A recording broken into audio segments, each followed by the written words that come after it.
Hello दोस्तों, नमस्ते। स्वागत है आपका मेरे चैनल न्याय शास्त्र लॉ सिंप्लीफाइड पर। आज हम डिस्कस करेंगे एक बहुत ही important provision article 13 of the Indian constitution, जिसे हम कहते हैं the guardian of fundamental rights. ये आर्टिकल है हमारे फंडामेंटल राइट्स का सबसे बड़ा सुरक्षक। जानने के लिए आगे बढ़ते हैं।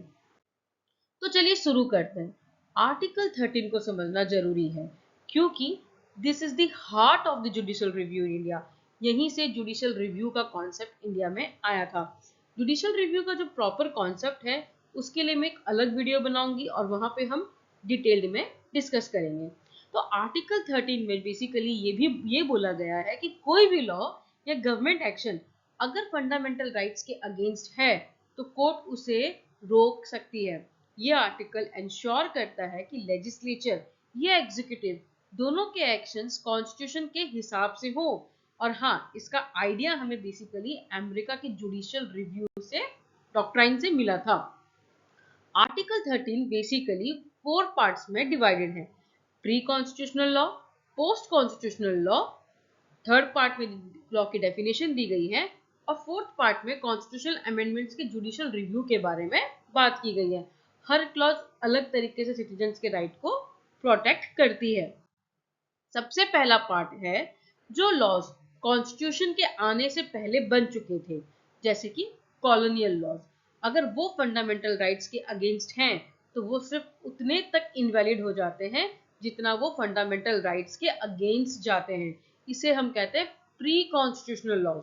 सो अगर मैं एग्जांपल दूं तो ब्रिटिशर्स के टाइम के जो लॉज हैं जो फ्रीडम को रेस्ट्रिक्ट करते हैं, कॉन्स्टिट्यूशन आने के बाद ये ऑटोमेटिकली खत्म हो गए।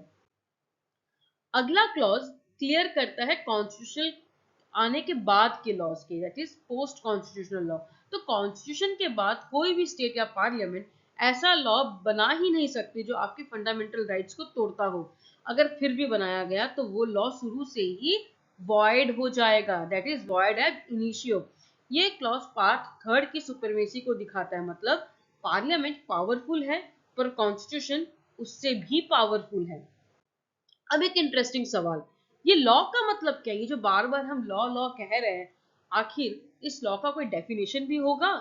तो जी हाँ, आर्टिकल 13 के सब क्लॉज 3 में ये कहा गया है लॉ सिर्फ एक्ट्स नहीं होते, इसमें ordinances, bye laws, rules, regulations, notifications, customs और यूसेजेस भी शामिल होते हैं। मतलब कोई भी फॉर्म ऑफ लॉ हो, चाहे लिखा हुआ हो या रिवाज के तौर पर बहुत समय से कंसिस्टेंटली फॉलो किया जा रहा हो, अगर फंडामेंटल राइट्स के अगेंस्ट है तो कोर्ट इसे इनवैलिडेट कर सकती है।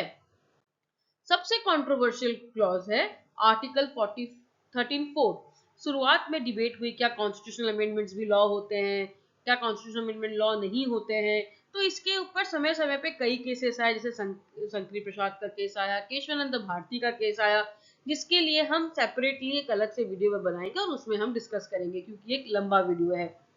तो दोस्तों, आर्टिकल 13 में हमको दो डॉक्ट्राइन के बारे में बात किया गया है। पहला है डॉक्ट्राइन ऑफ सेवरेबिलिटी और दूसरा है डॉक्ट्राइन ऑफ एक्लिप्स। तो पहले बात करते हैं डॉक्ट्राइन ऑफ सेवरेबिलिटी की। इसमें सिंपल शब्दों में इसका मतलब ये कहा गया है कि अगर किसी कानून का एक भी हिस्सा फंडामेंटल राइट्स के अगेंस्ट हो, उसके खिलाफ हो, तो सिर्फ वो हिस्सा इनवैलिड हो जाएगा, पूरा कानून नहीं। सुप्रीम कोर्ट ने कहा है कि to the extent of inconsistency, अगर हम आर्टिकल 13(1) के वर्डिंग्स में भी देखें तो यही बोला गया है to the extent of inconsistency, यानी जितना पार्ट फंडामेंटल राइट से टकराता है सिर्फ उतना ही खत्म होगा। अगर मैं एक एग्जांपल दूं तो RMDC versus union of India के केस में सुप्रीम कोर्ट ने गैम्बलिंग के कुछ प्रोविजंस को अनकॉन्स्टिट्यूशनल बताए थे। मार्क द वर्ड कुछ प्रोविजंस, बाकी के प्रोविजंस को वैलिड रखा था।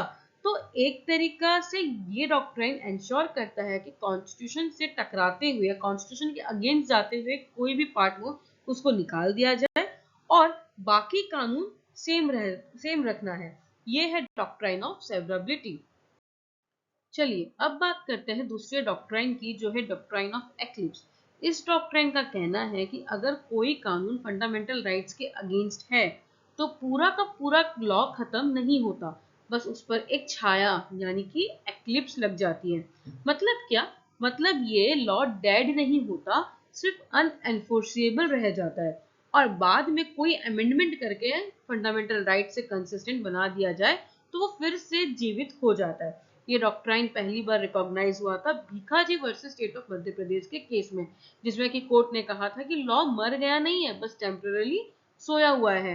पर यह ध्यान रखना जरूरी है कि ये डॉक्ट्राइन पहले सिर्फ प्री कॉन्स्टिट्यूशनल लॉ पे एप्लीकेबल होता था, बाद में इसको मॉडिफाइड किया गया और इसको पोस्ट कॉन्स्टिट्यूशनल लॉज पे भी एप्लीकेबल किया गया।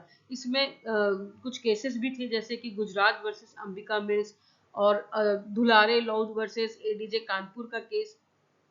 इसमें हमें यह समझ आता है कि इंडियन जुडिशरी ने कॉन्स्टिट्यूशन के प्रिंसिपल को फ्लेक्सिबल और प्रैग्मेटिक तरीके से इंटरप्रेट किया है ताकि जस्टिस और फंडामेंटल राइट्स दोनों को प्रोटेक्ट किया जा सके।